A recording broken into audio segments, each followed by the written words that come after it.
who's going to be your speaker this evening. She is from the Warren County Combined Health District. Over here we have Shelley Brown, who is with the Substance Abuse Prevention Coalition, and she's got a lot of information. And we also have Tazeen from Solutions, which is one of our community mental health partners that will be available for some questions and information after the presentation if you have any. So thank you. All right. Well, thanks so much, Kim. Thank you so much for coming out tonight, guys. I have a lot of information to go with you, so hopefully you're here to learn about e-cigarettes, vaping, what's all going on with that right now. We've heard a lot of different things in the media, so so that I don't keep you hostage here for too long today, we'll go ahead and get started with this. Make sure that this works. Maybe I'm not standing in the right spot anymore. Is it plugged in over there? Yes. Oh, it's just there. Got it.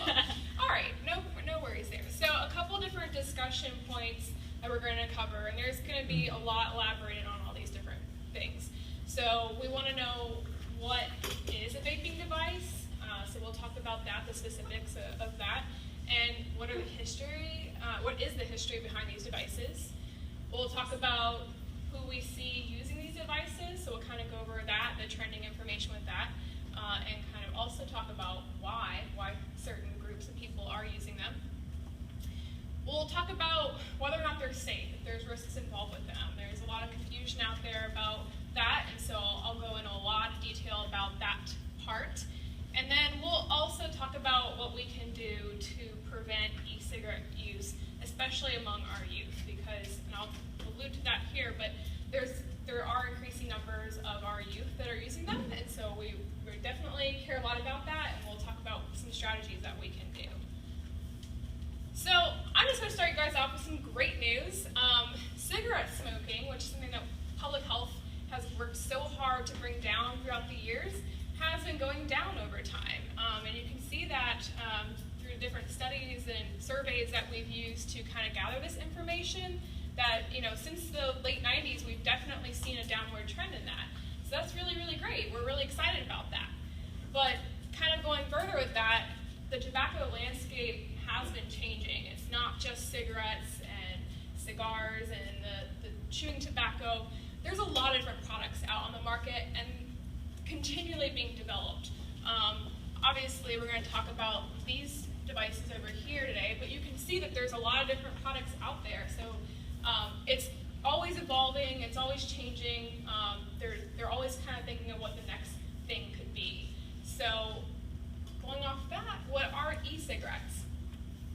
So there's a lot of different names that you've probably heard them referred to, and I think that also gets some confusion too, because some of our young people might call them vaping or vapes, and for whatever reason that doesn't always resonate with them as a tobacco product.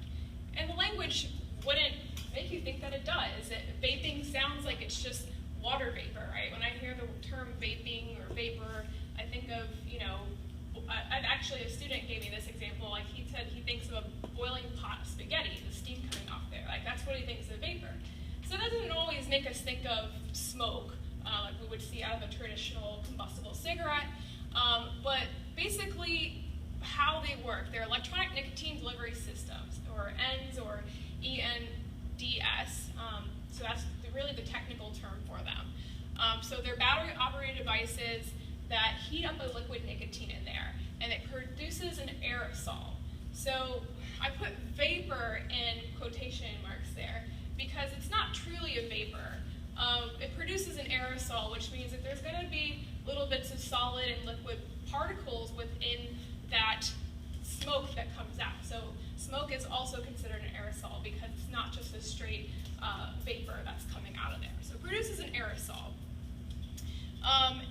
And generally it's going to contain nicotine, and we'll go into that a little bit more here in a little bit. But some of the other names that you might be more familiar with, e-cigarette, e-cig, e-hookah, there's vape or vape pens, vape sticks, the tanks, the mods, and you might also know them by their brand names too. Juul is probably the most popular one. We'll talk about that too. But I know a lot of young people will refer to their Juul, and they may not also associate that with a normal e-cigarette or tobacco product. But basically, all these things here are an e-cigarette. They're just different terminologies, different names, brands, but they're all e-cigarettes. They're all those ENDS products. And I actually have on here some pictures of the different ones I listed by the brand names, just kind of in order there. So Juul, we'll talk a lot about that one, but there's just some of the other devices too. I'm gonna click it really hard. Okay. So just kind of want to talk about the history behind these just a little bit first before we move into it. They've actually had patents for them as early as the 1930s. It's kind of hard to believe. We wouldn't think that they would be around for that long. But they did start, the public started thinking about ways that they could revolutionize the way that they could use their tobacco products as early as that. But when we think of the modern e-cigarette, things that are kind of out in the market now, what led to their popularity, we're kind of looking at what the development was in kind of the early 2000s. And it was actually a Chinese pharmacist who basically developed the modern e-cigarette. And his intent was to help smokers quit. His father actually died from lung cancer, and so that was something he was very concerned about and passionate about, trying to help people with that. And so that was his intention when he developed them. So they started to enter the US market in about 2006 or 2007, but they were briefly banned in 2009 because at that time the FDA didn't have regulation over these different tobacco products. But as soon as they did, that's when e-cigarettes kind of moved in there. It talks about that right there.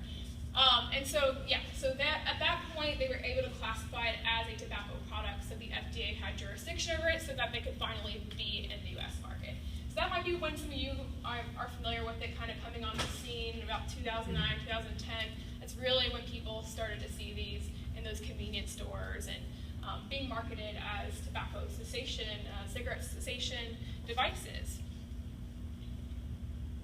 So just to kind of talk about how they basically work, there's going to be a rechargeable battery component to it, and so that's how it heats up everything.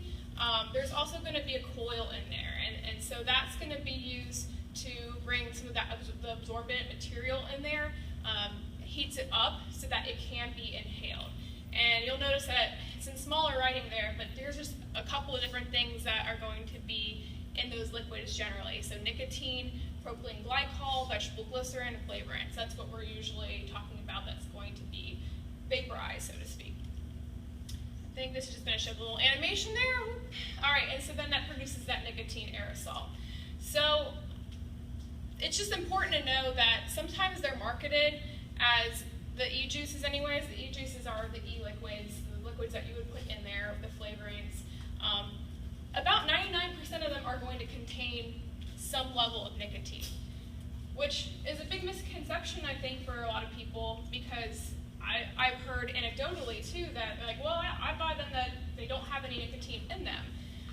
But the problem is, I was talking a little bit ago about how the FDA has regulatory authority over these devices, but they're actually not really regulating them. There is nothing that makes anyone who manufactures these products, these liquids, the devices, anything like that, that says they have to contain these ingredients and not these.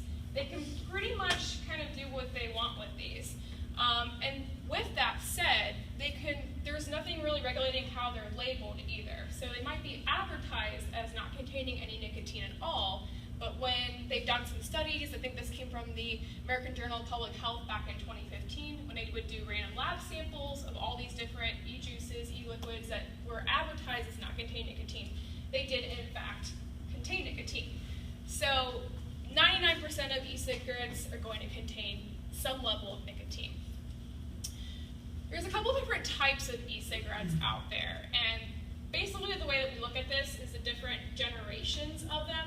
So when I was talking about how they first got on the scene, they were first developed, they were kind of more of a disposable type. So you would use it up and then throw it away and buy a new one. And that's kind of like those mini cig lights. And they actually looked like cigarettes. It was supposed supposed to help mimic smoking, but again, a device to try to help people quit smoking.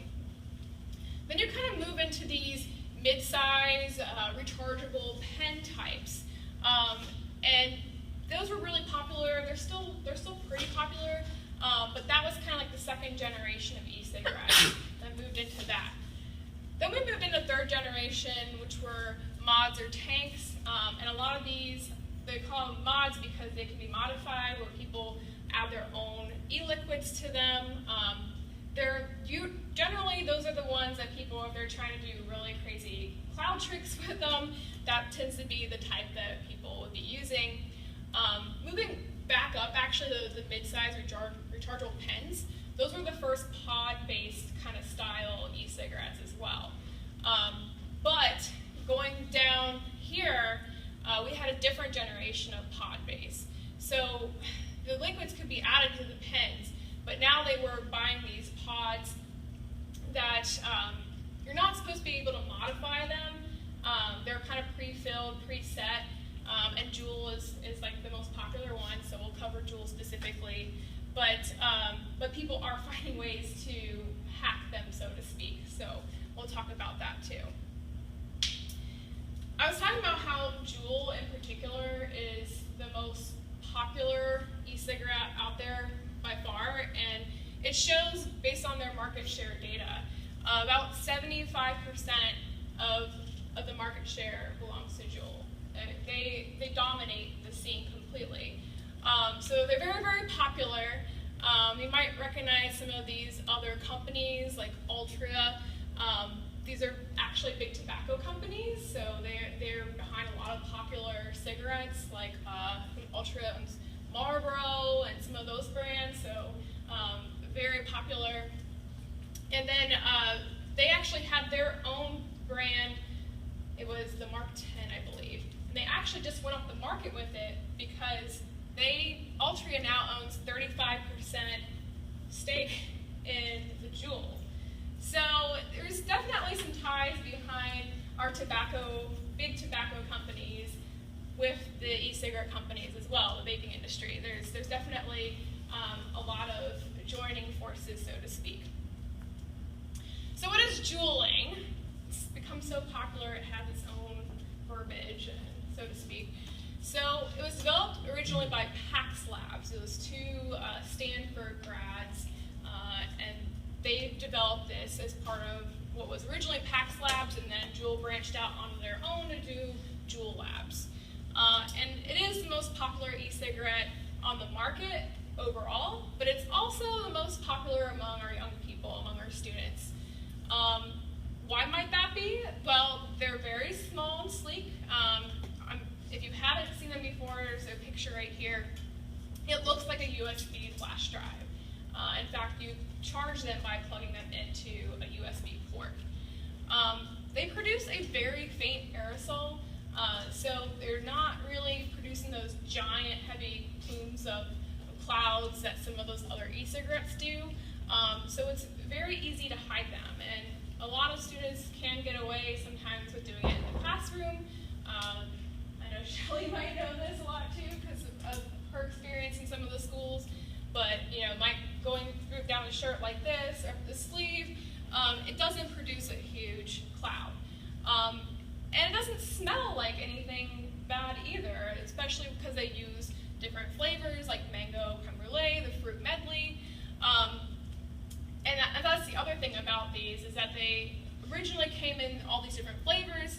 The flavors are still available, although Juul has come under pressure a lot by the FDA. So they're not as easy to purchase the different flavors in convenience stores anymore. However, you can still purchase them online. So that's kind of a rundown of what the Juuls are. So I want to talk specifically about nicotine in Juuls. So a Juul pod typically will contain 59 milligrams per milliliter of nicotine, which is the 5% strength that it's advertised as. So that's actually equivalent to about 20 cigarettes worth of nicotine in one Juul pod. And that's a lot.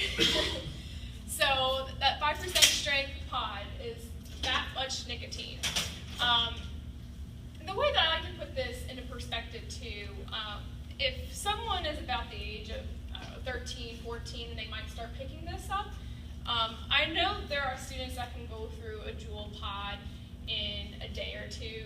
It depends, but they say it's about 200 puffs to smoke a Juul pod. So going through that entire day, someone so young who probably hasn't ever been exposed to nicotine before, because we've seen that trend of using tobacco has been going down. So it's kind of getting people who've never used tobacco products using these e-cigarettes. That's a really, really high exposure to nicotine for a young person. So I mentioned before that the pods are not refillable. At least they're not intended to be. But we know that there's knockoff pods that you can buy online, and they can be hacked. You can look at YouTube. There's videos out there that show kids how to do this. But basically, it can show them how to put THC as other kinds of e-liquids in these devices. The other thing that's important to talk about with Juul is that they contain salt-based nicotine instead of free-based nicotine. And basically what that does, so most e-cigarettes out there are going to contain free-based nicotine. So it might actually make more sense if I show you on this slide here. So nicotine itself is pretty alkaline. I don't want to make this too confusing if you're not chemistry people. So actually nicotine itself, which is pretty toxic on its own, but it's very, very harsh because of that alkaline. It doesn't go down very well. In fact, we looked in the past at cigarette companies, found a way to make their nicotine be more acidic, which is what these nicotine salts do. So having more acidic nicotine in the cigarettes made it much easier, much smoother to smoke, whereas things like cigars were kind of more what you would think of as a free base. It's been much more harsh. So what they figured out, Juul, and some other e-cigarettes too, is that if they made their nicotine salt-based, so they made it ionized, which gave it a positive charge, it made it more acidic, and that made it much, much easier, much smoother to absorb. So it wasn't hitting people's lungs quite as much, and the only way that people would be able to absorb nicotine on the free-based style is really mostly through the mouth. So they're not getting as much as they would otherwise when it's an acidic.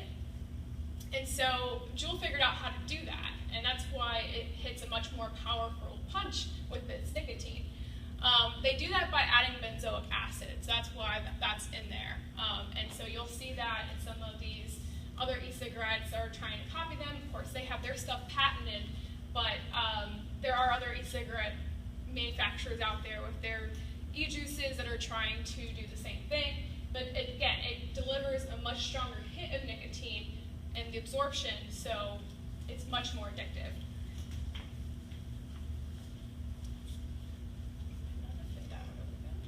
All right, so who is vaping? Maybe this is a little bit too much foreshadowing here, but it's not just young people. We'll talk about that a little bit. I'll start off with the adults, actually. So this is actually use of e-cigarettes among adults by cigarette smoking status. So there's a couple different things we're looking at here. We have people, adults that are current cigarette smokers that are using e-cigarettes as well, that top green line.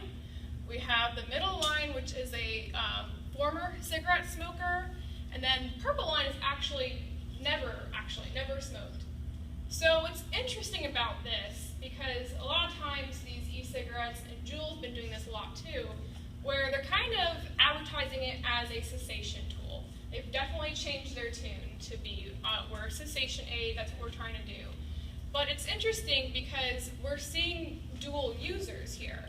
So the vast majority of people are still smoking their cigarettes while also using their e-cigarette, which is not what it would be intended to do. There's no benefit to that at that point. You do see some former cigarette smokers, but again, it's interesting that there's people who were never smoking that are now also using these devices too. So just some interesting things to point out there. And this kind of just shows the relationship between cigarette smoking and e-cigarette use. So kind of looking at the different age groups here, kind of shows a couple of the same things. So the current cigarette smokers, the former, the never. And again, it's also interesting if we look at that young age group there too, because that's where we're seeing a lot of these e-cigarette users that have never smoked cigarettes. So it's interesting that they're picking it up. So talking about youth e-cigarette use. I'm trying to get that to, there we go. Gave away my scary emojis there. But this data actually came out last year. It was the CDC's Morbidity Mortality Weekly Report. It's pretty shocking information that came out. That in the 2017-2018, tobacco use itself increased by 39% among high school students and 29% among middle school students. So again, remember that slide where things were going down? Well, actually here it's showing that tobacco use is starting to tick upwards with that group. Predominantly, it was e-cigarettes that they started picking up though, because again, that's a tobacco product. So they are getting the nicotine by using those. So 78% increase among high school students and 49% among middle school students. So those are some pretty significant increases there. And then actually in Warren County, we know that about 1 in every 4 students, when we were looking at the Pride survey data, had used e-cigarettes in the past school year. So that's also an alarming thing to see there too. That information is alarming. We're trying to, now again, I always like to remind people that the majority of our kids are not using substances, so we should definitely be supportive of that. We should recognize that.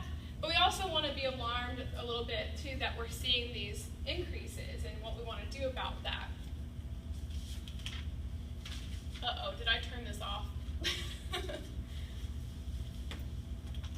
Oh, I fixed it. Let's make sure that was the next one. So again, this is kind of just illustrating the tobacco products that are used by high school students.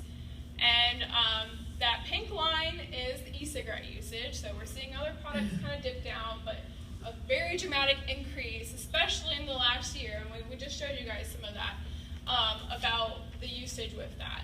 And then here, I think the next one shows middle school students too. So again, even our middle schoolers. So we're definitely seeing evidence of this happening. This shows the frequency of youth e-cigarette use again. So looking at the middle school and high school. And it's really crazy when you see all 30 days, because in this area, I would think more like if you're using it that often, there's a likelihood that they're probably addicted to the devices. But it's also alarming to know that there's so many that are using for 1 to 2 days still, when they've been asked this question, when they've last used it. So again, it's just kind of further evidencing that we have to be concerned about this. And then Juul use among young people. So looking at Juul specifically, so we have ever use and current use, past 30-day use. So this kind of shows just our young people in general from ages 15 to 34. And remember I was saying that Juul owns about 75%, there's 75% market share. It's mostly going to our young people over here. I don't know if this even has a laser pointer, it probably does, but you guys can see where I'm pointing. It's predominantly hitting our very young people, it's people up to the age of 21. Trying to turn this off again. So hopefully you guys aren't tired of looking at data. I just love numbers. So this is actually really interesting information. This looks at the Cincinnati region as a whole with those same Pride survey data. So they're if anyone isn't familiar with that, it's a student drug use survey that a lot of schools in this region use. And so some of the questions ask about like prevalence of use and different things like that. So how prevalent is it? When we compare this to other substances, we're seeing that the e-cigarettes are basically beating out everything else. Maybe not by huge margins, but we definitely see with the past 30-day use that that's definitely the most popular substance that's being used.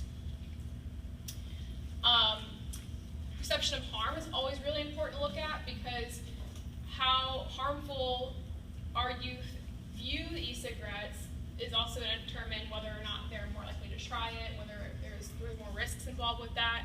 And so again, we're looking at e-cigarette vapor, where basically what this is showing is they don't view it as harmful. Like they're saying that alcohol, almost 77% view that as harmful, very harmful. But we're seeing less than that for our e-cigarettes, electronic vapors that they have on there. It's also important to know what their perception of parental disapproval is too, because it does mean a lot to our kids what their parents think and what they think that they would disapprove them of using.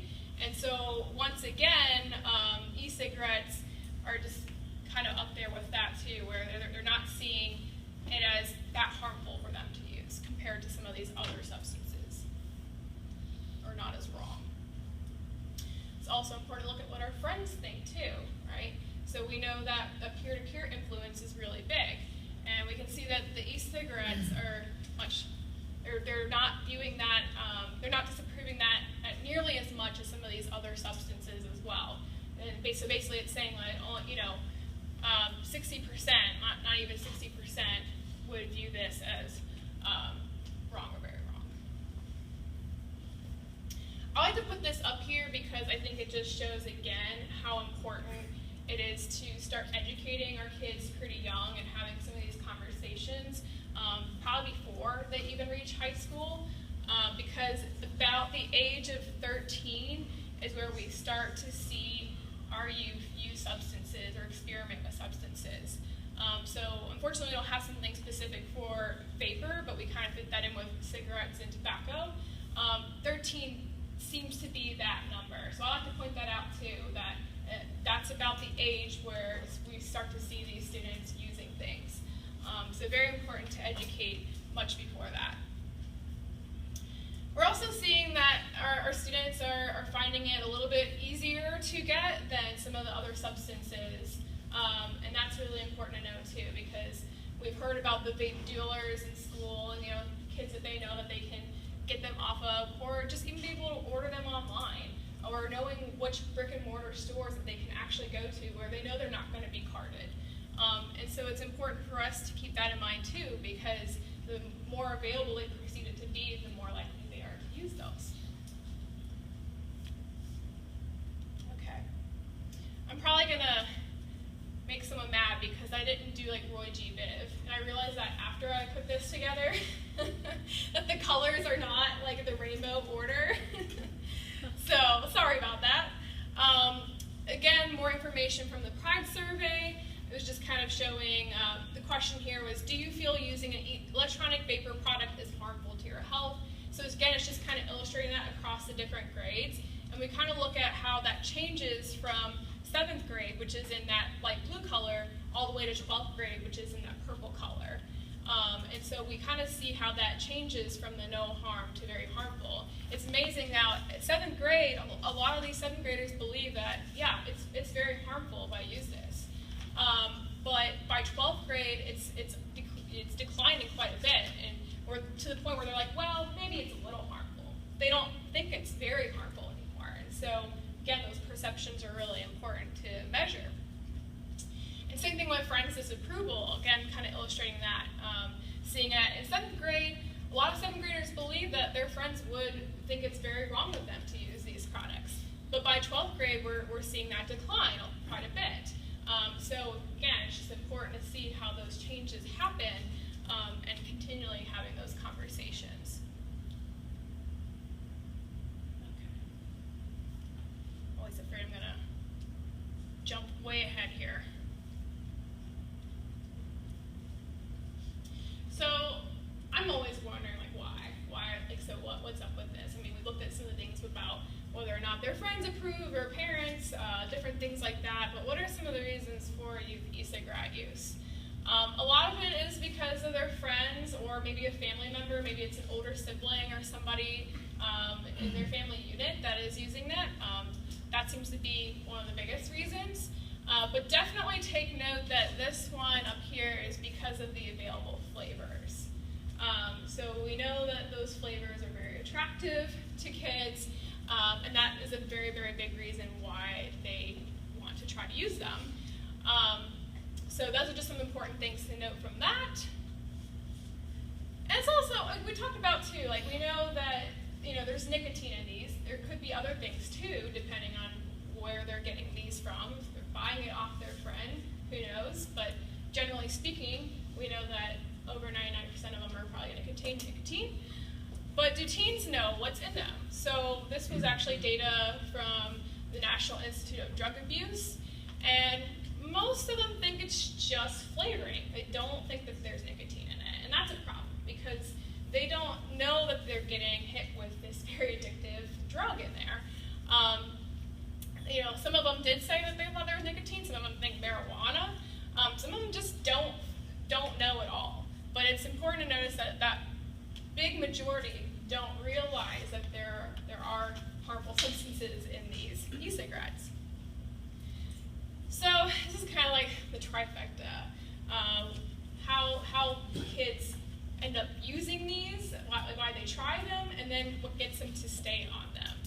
So there's 3 different things here. Advertising is huge. And vaping industry doesn't really have to deal with some of the restraints that the tobacco industry overall is dealing with because they're limited to how they can do their marketing. But the e-cigarette industry does not. In fact, they use social media a lot to their advantage. And then the flavors, we've talked about that. I'll go into much more detail about it. And then, of course, the nicotine is what gets them hooked on it. It gets them to stay using these products. So I know this is a lot of writing up here, but this is talking about marketing particularly. So like I was mentioning before, there aren't really any federal restrictions on how these can be marketed. So they can be done the traditional route, whether it's on television or radio, hearing radio advertisements for it, but also taking advantage of the internet and retail space on how they're going to be marketing. And then even recreational events and venues.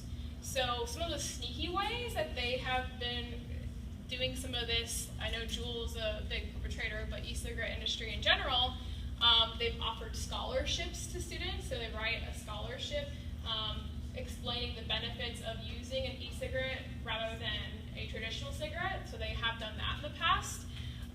Also offering some schools their own prevention programming, which is basically encouraging them to use e-cigarettes and not traditional cigarettes. So they have been known to do that before.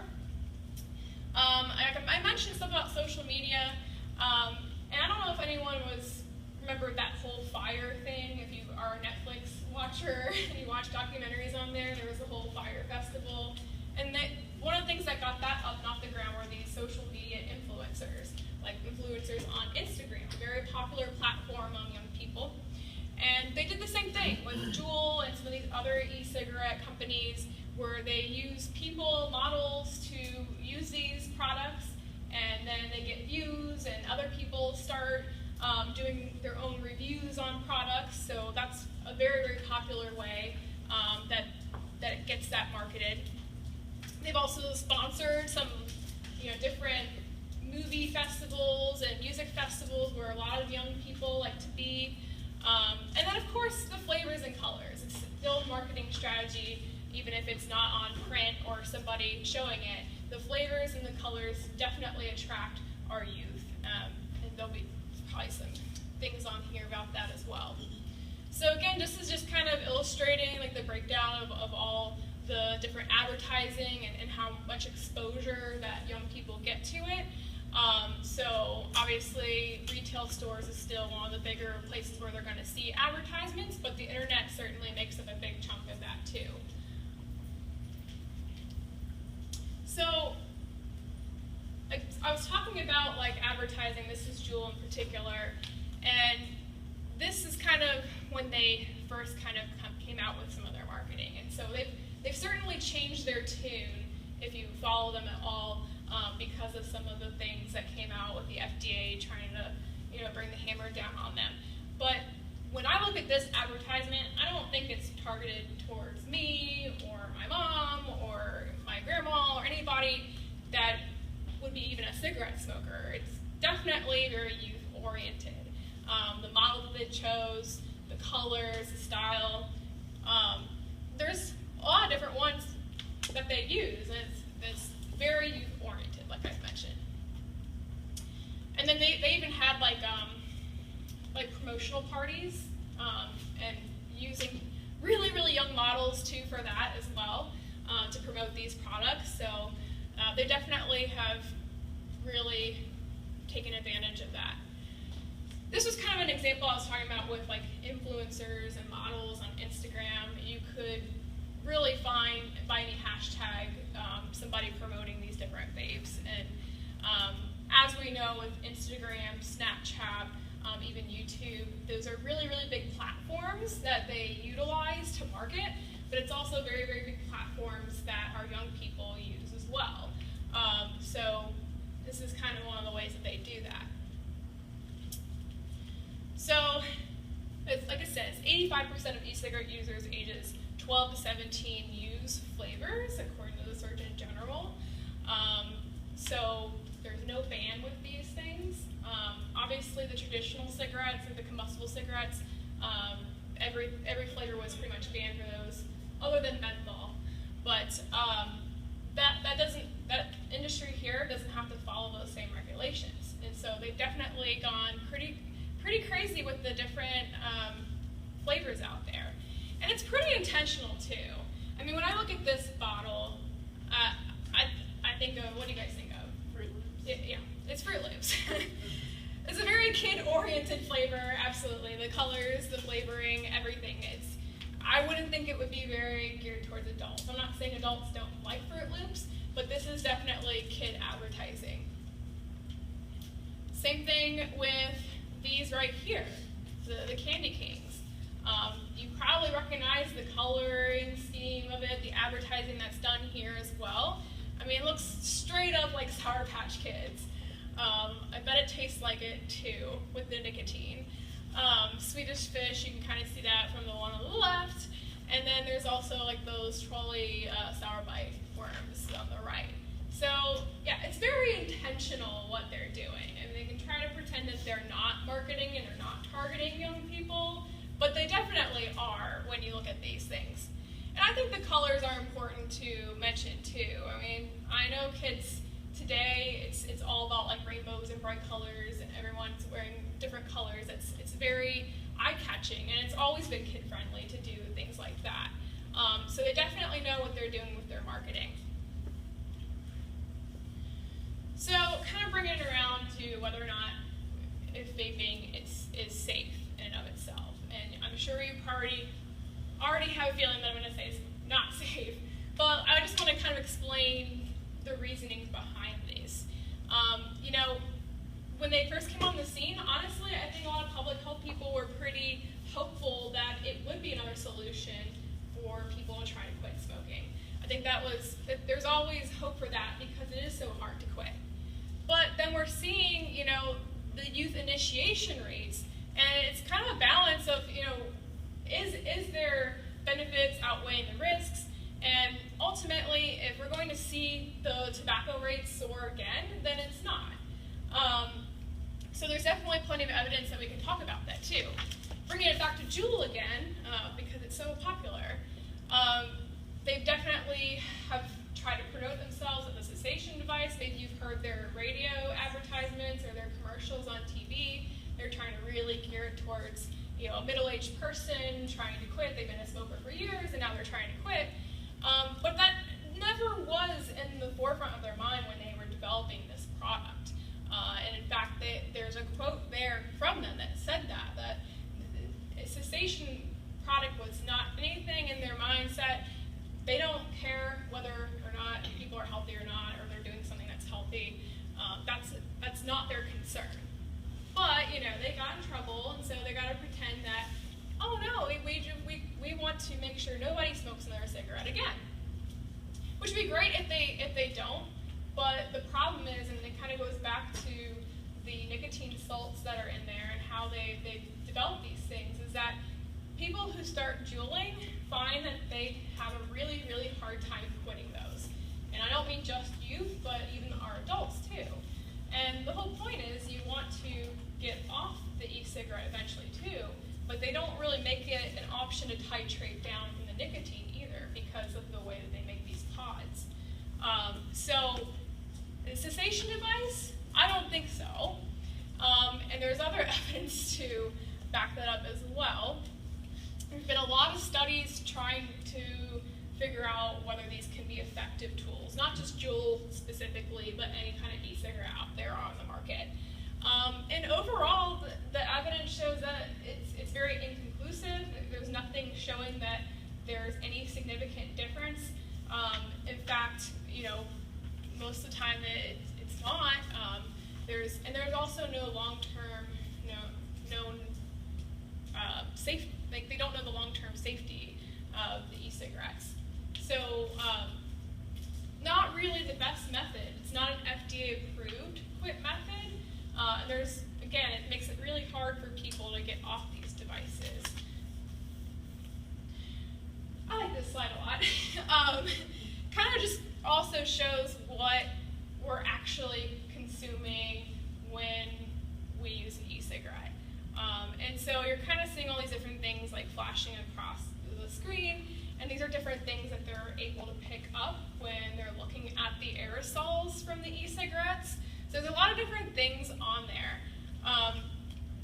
So I don't know if you can tell because it's super tiny print, but there's some bolded things up there. And those are definitely things that are not good for us, but some of the other ones are thought to not be good for us, but the bolded ones are all compounds that have been determined by the FDA to be harmful substances.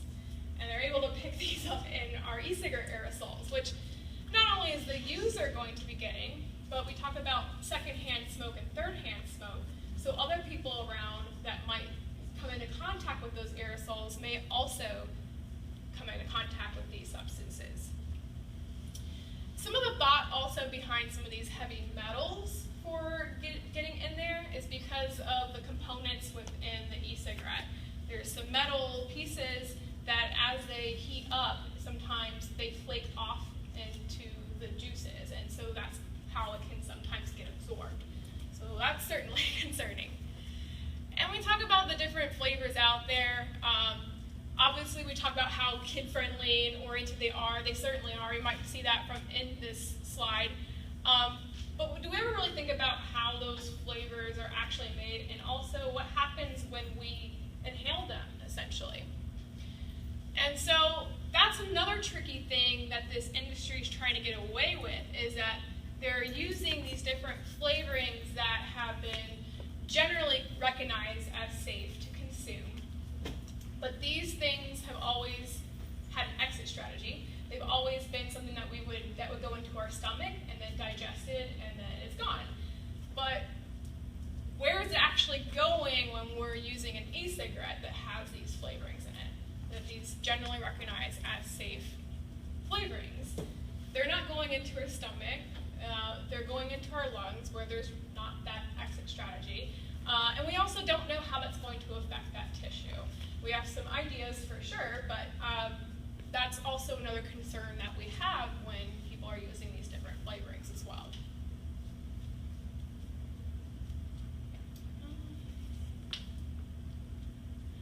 Okay, and we also know that the nicotine itself is going to pose some risk, especially to young people. And the Surgeon General came out with this report back in 2016. So some of the key findings in that report were that nicotine exposure during adolescence can cause addiction and can harm the brain, which is developing up to about the age of 25. We also know that there are some concerns with pregnant women and how that can affect the fetal development and even with postnatal development. And then we also know that the ingestion of e-cigarette liquids can cause this acute toxicity and possibly death if the contents of refill cartridges or bottles containing nicotine are consumed. And that has happened with the nicotine poisoning. So I think sometimes we don't think of nicotine to be a poisonous thing. I think especially with cigarettes, traditionally, we think of the smoke and the tar and different things is what is so harmful. But nicotine itself is actually pretty toxic if you get it in its straight up in its form. And that does happen with some of these e-juices, these e-liquids, where they're containing these nicotine concentrations and they're being absorbed through the skin, or especially with our young people and they see these flavorings on the bottles, they drink it, and then that happens as well. So definitely not some good things. And then there's some other health effects that we're aware of. We know that these e-liquids and nicotine can cause irritation in the nose, the throat, and the lungs. It can increase the likelihood of developing bronchitis, pneumonia, and sinus infections. It can also cause coughing, shortness of breath, and wheezing. And the nicotine itself can also cause, I think this also has to do with the benzoic acid in it, but the cracking and drying of the skin. And it can cause addiction and affect brain development. Sorry, this is so slow. We also don't really know all the long-term effects, so we can't say for sure because it's only been around for, I don't know, it's 2019, so really 10 years or more. It's uncharted territory. We had at least 40, 50 years to know what could happen to someone who smokes those combustible cigarettes to find out how that was going to affect their health long term. But really, this is a very guinea pig generation that's going to be using these devices because we're not probably going to know the long-term effects until the long-term has come here for us to observe it. So that's another concern too because we really don't know. We can make some guesses, but we won't know until that time has elapsed. So I just want to talk about addiction, nicotine addiction, a bit more into detail, especially when it comes to adolescents. So I mentioned before that the brain continues to develop until about the age of 25. I think for girls, it's usually done a little bit quicker, but for guys, sometimes takes a little bit longer. So, but that's generally what the age that they say, to about 25. The last part of the brain to finish up developing is the prefrontal cortex. And so that area of the brain is responsible for things like making long-term decisions and understanding consequences and making judgment calls. It's also why our teenagers are sometimes risk takers because that area of the brain has not completely finished developing. So, and you can kind of see the different things that it says there.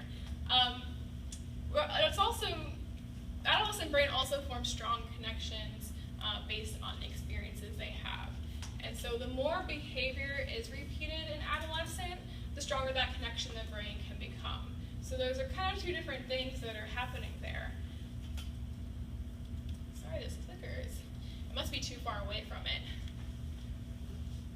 So we know that nicotine is an addictive drug.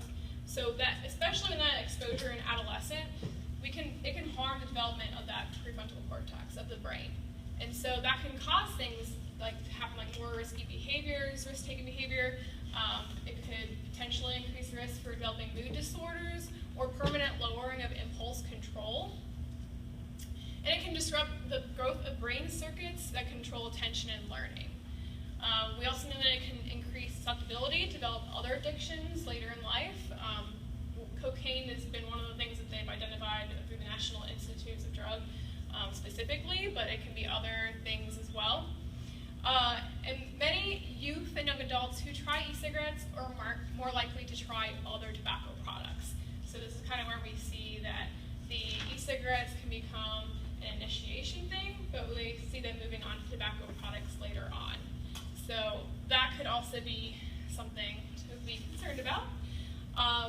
There is some evidence that shows that e-cigarette use is linked to alcohol use and other substance use, such as marijuana. So again, kind of more of a risk to use other substances. And like I was just saying before, there's that increased likelihood that youth who use e-cigarettes might actually go onto combustible cigarettes or other tobacco products. And there is some evidence that shows that even within 6 months, they might start smoking cigarettes. And there's different research articles out there that have supported that. So that's another concern that we have, is that they could be moving on to those harmful products that we know of. I was talking about this earlier about the poisoning, so I just wanted to make sure that I covered that. But again, the nicotine toxicity itself can increase likelihood of poisonings, and we had seen that with increased calls to poison control centers, and especially spiked in 2014. Unfortunately, I don't have more recent data than that, but it's definitely happened with those exposures, those nicotines in those e-liquids. It's also a concern with exploding devices. I feel like this was kind of big last year, where people were seeing these news stories. But basically, the e-cigarettes we talked about have these rechargeable lithium batteries, and they're very susceptible to overheating. So what happens is, when they're charged improperly, or if they get wet, or if something happens like that, it can cause a very powerful explosion. And really, it's kind of like how it says right here, like a bullet or a small rocket. It just tears it apart so quickly and so violently, and that's caused some fatalities in some people, or some very serious injuries. They've been known to also cause even house fires, but definitely some severe burns. And again, another high risk for this happening are people who try to modify their devices, or changing out the batteries or things like that. So that definitely puts people at risk for that to happen. So I actually have, these come from the FDA. It was happening enough that they had developed some PSAs to kind of warn the public about how they can take care of their vaping devices so they don't blow up on them. So those are it's kind of interesting that they kind of went out with that too. I do want to briefly talk about marijuana too. If anyone has been following the media, there has been a public health advisory released recently. They're still trying to figure out exactly what the cause of it is, but basically there's a severe pulmonary illness that has been linked to vaping. They don't know exactly all the ins and outs, but a big portion of them, not all of them, but a lot of them did contain THC. So something to keep our eyes and ears out for with that as well.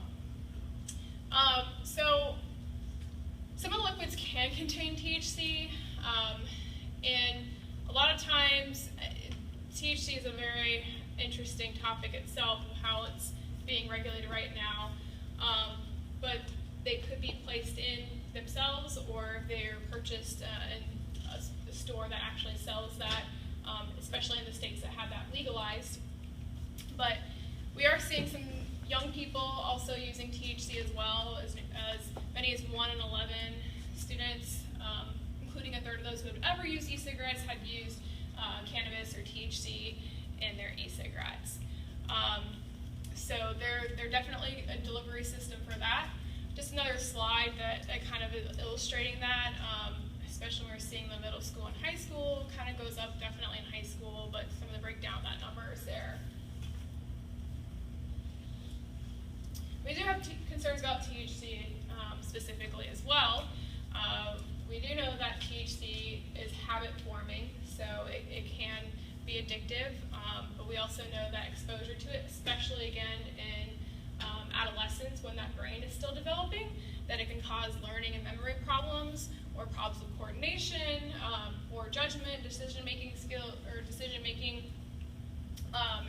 other lists of things like that. So definitely not so good that THC is being used as well. All right, and these are just kind of some pictures that kind of show what that might look like. Of course, they could be used in those Mod Pods that I showed you earlier, but I think they're kind of more popular in these pen styles, so we definitely see that. So definitely try to give you an overview of the different concerns we have, especially regarding nicotine, THC, the exploding devices, but this is kind of just an array of things to consider when we're looking at the risks involved. I know we mentioned that it could lead to initiation of those other tobacco products, but also leading to relapse among the smokers, because it really getting them off of them. We even saw the data where we have Juul users, so people who are using e-cigarettes but still smoking the cigarettes, and then people who are just still using the e-cigarettes. Also, it glamorizes and normalizes tobacco again. So I think one of the great things about public health is that we worked really hard to make tobacco use, especially cigarettes, not very attractive, and we've done a lot with that. But the use of e-cigarettes is kind of glamorizing that again even, especially as we see things more on social media, again on YouTube and Snapchat, different things like that. So the bottom line is that, e-cigarettes are not a safe product to use. It may be a little bit safer for someone who was a lifelong smoker, and there may be less, there may be potentially less chemicals that they're getting if they're trying to switch over. But what we're really seeing is that our young people are using them, and that's what we don't want to happen at all. So definitely not safe. In fact, the CDC and Surgeon General advise that nobody use them, especially if you're young, a young adult or a youth, pregnant women, or anyone who's just not an e-cigarette user. We know that the flavorings contain chemicals that can be toxic when inhaled. Some of those listed out here that would be involved in that: propylene glycol, glycerol, benzoic acid. So some of those definitely not good for our bodies, but those are definitely found in there.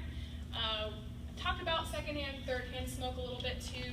So it's not just the user that would be exposed to some of these things, but also other people that would be coming into contact with those aerosols as well. We know that nicotine affects the brain and the body. We've gone over that too, obviously with brain development, but how it can affect our cardiovascular system a little bit as well, because nicotine does affect our metabolic rate, our ability for our heart to regulate just as well as our brain.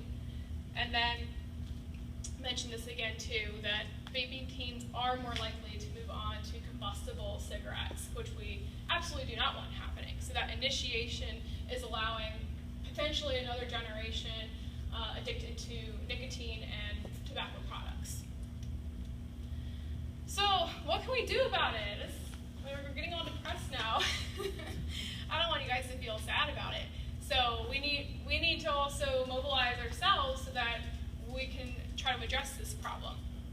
And we all have a role to play. It's not the responsibility doesn't fall on just one person or one group of people.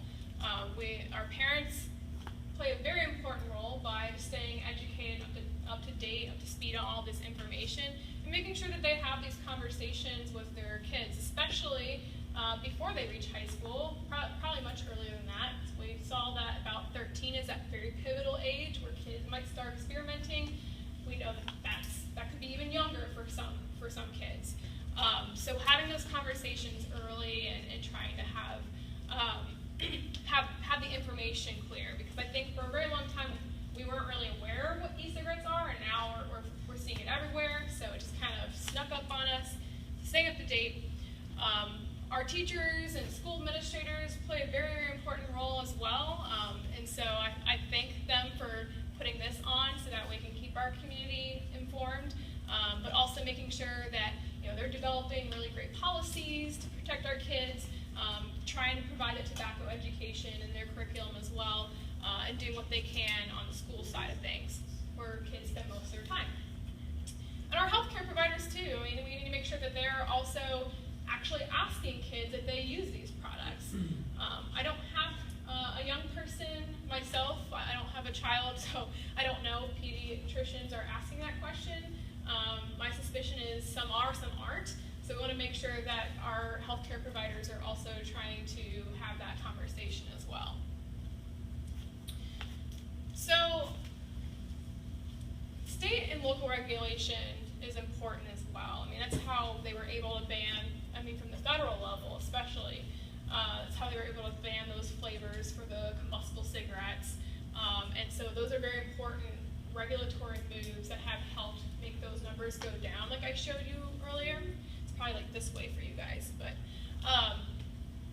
so So these are some of the things that we could even do on the state and local level. I just put those out there so people are aware, because you might have heard about Tobacco 21, that passing, and that's a great state level type of regulation to try to help curtail that. And as far as I know, that's going to include all tobacco products, so e-cigarettes as well, and that'll help try to alleviate that, because we saw up to age 21, those are very, between, I don't know, I mean, you can go as early as 13 to 21, we're seeing that those are the years where kids are more likely to use these products, to try them, and that they get hooked on them. But after 21, especially after 25, 26, if you have never used a tobacco product, you probably will never pick it up. And so that's why those kinds of regulations can actually really, really help. But there's other things that we can do as far as trying to improve our retail licensing process, promoting the e-cigarettes, included in the language the smoke-free indoor air policies and things like that. So parents, we kind of talked about a lot of this stuff already, but it's important to stay up to date on all this information. You being here tonight will hopefully have all the information you ever thought you needed or wanted. But if you didn't have a chance to pick it up back there, there's some really great informational handouts from the Surgeon General. I think I got both of them from there. And there's a tip sheet on how to actually have conversations with your kids. So that's a perfect place to start in this and trying to help that. And there's also the web address up there if you want to visit online. That's where those PDFs come from. It's also good to set a positive example. If you are a smoker, tobacco user, e-cigarette user, it might be time to think about, how can I be a good role model to my kids if I don't want them using this product? And it's not easy. I know sometimes it's having a conversation with them like, I don't want you to get hooked on this like I did. So even having that kind of conversation. But if you haven't made the move, it's always a good time to try to quit and set that example as well. And in fact, if you call the Stay Quit line now, which you can reach through that number, it's free right now. Sometimes it has to go through insurance, but the way they have it funded right now is that you can call in and they'll take care of you. So it's good to know that. Again, we want to make sure that we're having a tobacco-free living environment at home, so no tobacco use in the car, in the house, things like that. And we talked about this a little bit already too. Having your healthcare provider or the pediatrician have a conversation with them too the next time they're in for their wellness check. Ask your school what they're doing as well. I feel like King's is doing a great job, but it's always good to look into how you can support things at the school level as well. I don't know if there's one more thing down here. And then if your child does vape, I mean, it's very likely that could happen, or you're suspicious of it. It's good to just encourage them to try to quit. And there's some great resources out there. As far as something that they could do on their own, there's Ditch Juul. It's through the Truth Initiative, which is they're a great program for all this kind of stuff. So they can text that to 88709, and then they also have the teen.smokefree.gov, which has some great information on there that they can utilize as well. So as a community, what can we do as a community to try to help battle this problem?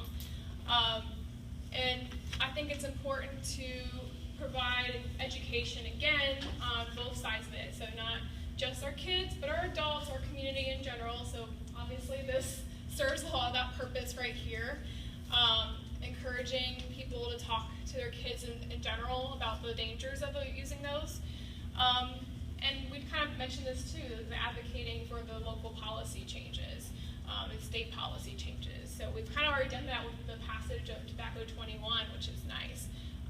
But we can still do things on our local level, such as looking at our school's current policy, looking at how we can make some of our local parks tobacco-free spaces if they're not already, looking at how our tobacco retailers are actually selling these.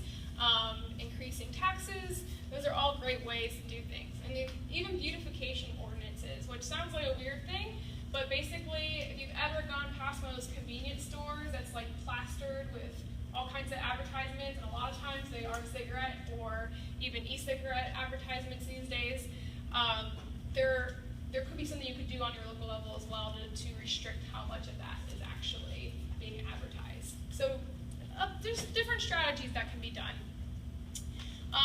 You can support and organize enforcement efforts to make sure that compliance checks are actually happening, so we know that there aren't shops that are selling underage to kids. So that's what those compliance checks are.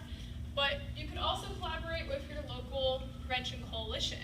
And I think Shelly is over there. She's one of our coalition members of the Substance Abuse Prevention Coalition.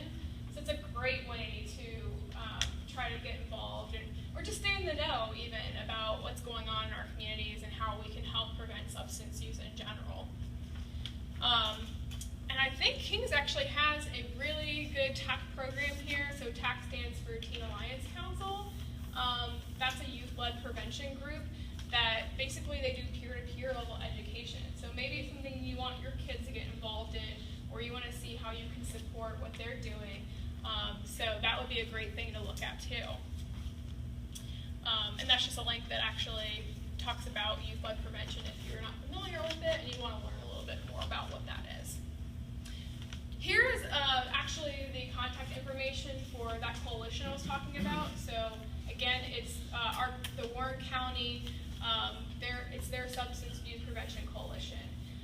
So they meet very regularly. They have a lot of work groups that, they actually have a work group that specifically discusses tobacco and e-cigarettes. So they're working really hard to try to address the problem as well.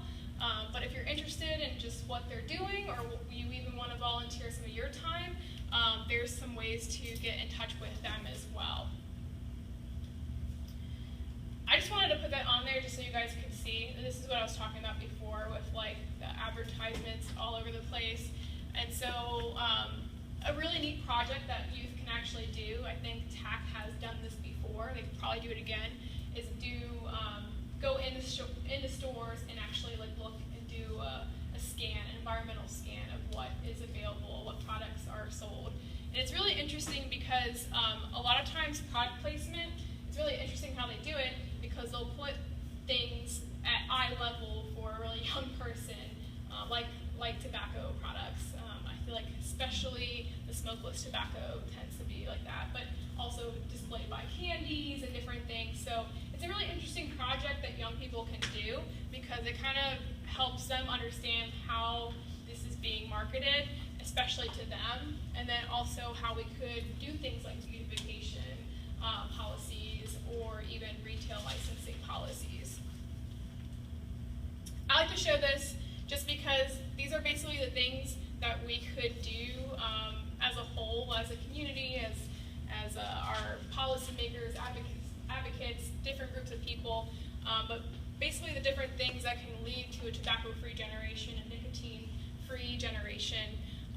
And so we've already working towards some of those things, Tobacco 21, trying to also do like those hard-hitting media campaigns, and that might be something that TAC even helps with their own PSAs on their school level. And just trying to ban flavors, that's obviously really important. So there's a lot of different strategies that we need to put in place to really limit the reach the tobacco industry and vaping industry has, but that's basically what we can do together. So I just wanted to list some takeaways for everything. I know this is a lot of information. You're probably tired of my voice at this point. So e-cigarettes are tobacco products that produce an aerosol by heating a liquid, contain nicotine, flavorings, and other chemicals. So again, aerosol, not a vapor. Juuls in particular contain especially high levels of nicotine and our most popular device, especially by our youth and young people by far. E-cigarette use among teens has been increasing significantly, and factors that contribute to that include advertising and a large variety of flavors. And then there's also a lot of risks with using these, especially for those under the age of 25. So we kind of went over a lot of this, but e-cigarette use is unsafe, especially anyone who's not a smoker. Even adult smokers, it's not an approved quit method. We want them to do FDA approved methods, but basically the benefits are not there. And then education and environmental changes are the most effective methods in preventing tobacco and e-cigarette use among youth and adults. So again, you guys being here is a big help.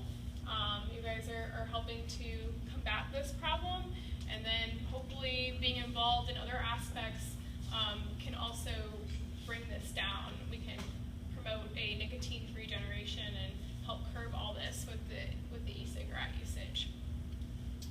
I just have a list of resources up here. I wasn't going to go through all of them unless you want me to, but there's different curriculums, there are different things. I think I was going to try to get the PowerPoint to you guys so that if anyone wants copies of these slides, and I know that everything's being filmed here as well, so you'll have access to it either way. I'll make sure that you guys can have that, and I'll slowly hit the slide so you all have a chance.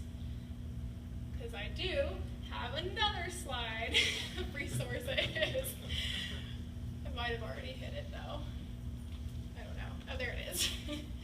Yeah, it's a lot of stuff, but it's a lot of information that you might find useful, whether it's a curriculum that you like, that you would want your son or daughter to do, or if you're more interested in looking at things that can be done on a local level, or if you're curious about like, what is tobacco 21? I heard of it, but I don't really understand it. There's a lot of great information out there, so I just want to make sure that you all have the chance to access it. But that's it. So again, that was a lot of information. I want to make sure that you guys have an opportunity to ask any questions, so I can hang around, or if you don't feel like you want to be on the spot, you can approach me later, or you can ask now. That's it. Yeah. I've often heard people say that you can get as many harmful chemicals when you smoke an e-cig, and I know you put up a slide that had tons of chemicals on it. Are those chemicals mostly in the flavorings? Some of them, a lot of it is just basically when there's a lot of different components that go into an e-liquid. There's things to make sure that it has a long shelf life, so things for just additives to make sure that it's stable, and the flavorings are definitely will have a lot of different chemicals in it as well. But it's just also how they use it to deliver it. So when it's heated up, there's a chemical process. I'm not a great chemistry person to explain it, but it's all these different chemical changes that can allow that. And then when things are heated up too, they're going to change. And so those are just different things that they've been able to sample in the aerosol that comes out after it's been heated up and exhaled. I was going to say too, be aware of challenges and stuff going on. I have young adults now, so I don't pay nearly as much attention to it, but there are challenges on the social media sites. How fast can you go through a Juul pod, or how many puffs can you take before you throw up or get lightheaded or do whatever. Remember the Tide Pod challenge? It's stuff like that, and not every kid's going to do it. It may not be a thing here. I'm just saying kind of be aware, or I'm not one to follow a lot of that stuff, but stuff like that is out there, and it can be very, very dangerous to take too much nicotine too fast. I mean, it shoots your blood pressure up, can cause your heart to begin racing. So you get a kid that maybe has another health condition that has no idea that this would even affect him or her. So definitely Good point. pay attention to that. Good point. What's the death rate so far from incidents like that of young people? So, with the recent public health advisory, I don't know if that's what you were referring to, but it's been a lot in the media lately that's related to e-cigarettes.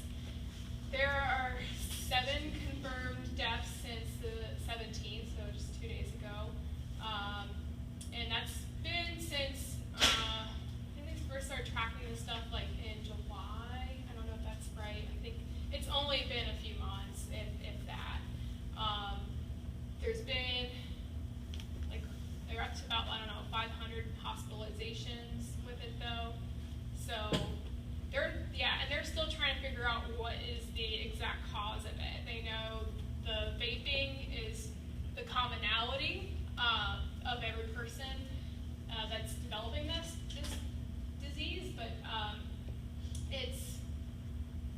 Yeah, they can't figure out exactly what. I mean, they've been trying to go off anecdotal evidence, and then also what they've been able to do sampling of from purchased items. So, but that they are at 7 confirmed deaths so far. How do the schools control as far as the frequency of kids that have it and young kids that it's illegal, in other words, for the underage? How do they have it, and how do you police that? How do you regulate that? And can that be regulated? What are the That's a great question. What are the reprimands on it? It's yeah, and that's one of the challenges is it can be pretty hard to enforce. Honestly, it's kind of one of those like small fine kind of things. If a police officer even wanted to fine somebody for having it underage, which they generally don't. I mean, it's not something that they typically do. So it really falls under the school's hand and what the school's policy is. And so most schools will have a tobacco policy, and Kim might be able to speak to it more than I can for Kings in particular, but how they would handle the different offenses and what they do.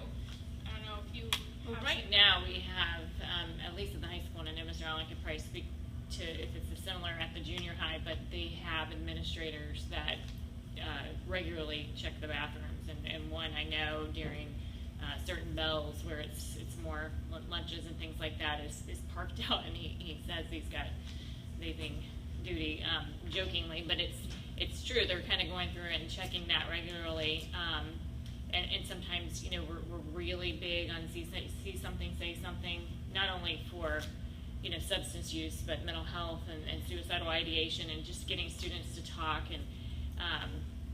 and so when it is dealt with, there's an administrative policy in terms of, you know, days of suspension and some sort of discipline with that, depending on, you know, if there's a history and what other things go into place.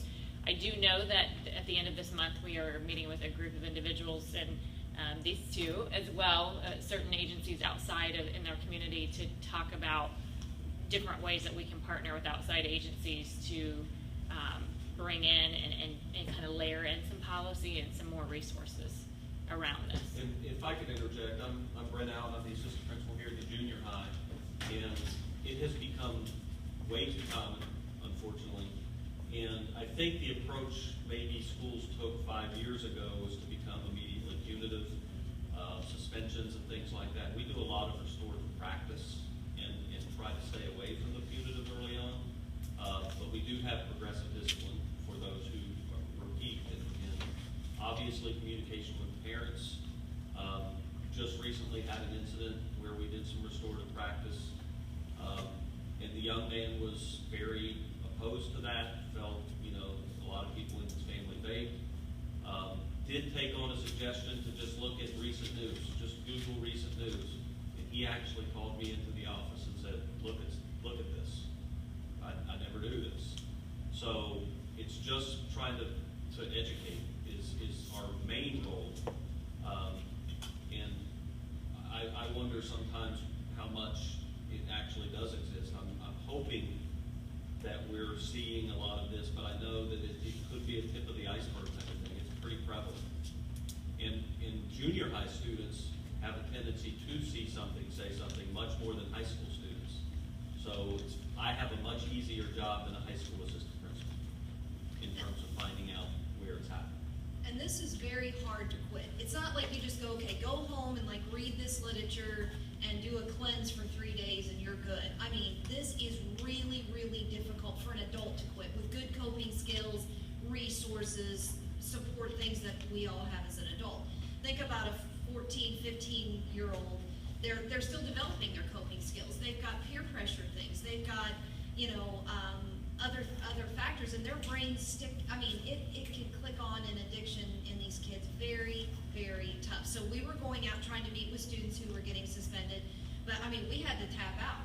I mean, I'm just being honest. We were working with kids on Thursday in the group we're working on, and they were in trouble for vaping on Friday. And they're like, well, can you see them again? I'm still seeing them though. Like I never quit seeing them because it's so great of a pull for these kids. And so that's why we are prevention, talk. Check your kids' rooms, check for things. You were talking about the smells and things earlier. It's easily masked. Particularly girls will go to like Bath and Body and get the hand sanitizers or the little spritzer spray. Oh, that's just what that, it's just fruity, whatever. Because it does smell like that. Or hand lotions do smell like that. Or, kids that drive, checking their cars and things like that. I mean, I'm just saying, if we can prevent it, get a hold on it. I love the idea of starting out on a different note than just, suspending you. Because the other part of my job is, juvenile court and truancy. I don't want kids out of school. It's too hard for them to get caught back up. And they're unsupervised at home doing what? Vaping. So I prefer to keep them in school. Let's get them some resources, get them some support. But it's a tough problem. Yeah. And that is one thing that we have really been doing, and that's part of the meeting that's getting ready to take place, is to offer resources to families when something like this happens. I go into a lot of those meetings, and we've set a couple up with assessments recently, and then also additional ongoing resources. And I know you're coming to the school to provide assemblies, I think, here. We hadn't confirmed it yet, but we're hoping to be able to provide some education at the school as well. That's definitely a goal of ours. Both Shelley, that's Shelley over there too, and myself, we both work at the health department, and so we're also trying to work together to provide that education because we know it's so important. Prevention. It's the best thing we can do, rather than getting to the point where they're using the devices, they're addicted, and now what we're dealing with is what do we do with these addicted kids? Because there isn't a lot that we can do with them, unfortunately. We're trying to put our heads together and find those different resources, and there are some, but it's better to not have them ever end up at that point either. So. Like they say, it starts at home. It's really tough for some reason. Lately, nowadays, it's kind of tough. Yeah. To keep it. Yeah. Cap on that, but it's changed a lot. Yeah, and that's why we hope that we can inform a lot of parents too, just so that they're aware. And I think you guys have done that before, sending out information to parents and letting them just be on the radar about it, so that they know what to look for. They know what it is. Because if I could interject, there's an example. We stayed in touch with our SRO, and he's constantly coming down and showing me things. Students and companies get very wise as to how, they're making things that look like an ink pen now, which is fairly new from what I understand. It's bring an ink pen into a class, and now you start wondering whether the students have vaping devices. they're getting very sneaky. They even have, we've seen it, the hoodies that have the pockets and the hats with the pockets that they can hide things in. It's very easy for them to be discreet with it, and I think that's also another reason why it's just blown up, because what other thing could you be so discreet about before in the past and easily get? And then of course you add the nicotine to it that makes it like so hard to stop it. It's just, it's a recipe for disaster. So. Thank you. As a school district, it's one of the reasons that Kim is on board with us, is to help coordinate and help all of us. Yeah, and I was actually getting ready to give a shout out to the fact that we have 2 board members here, which shows the level of support, and they come to everything. Great. So I think that's pretty incredible, and you don't see that in every district, so No, we're very that's great. grateful for that.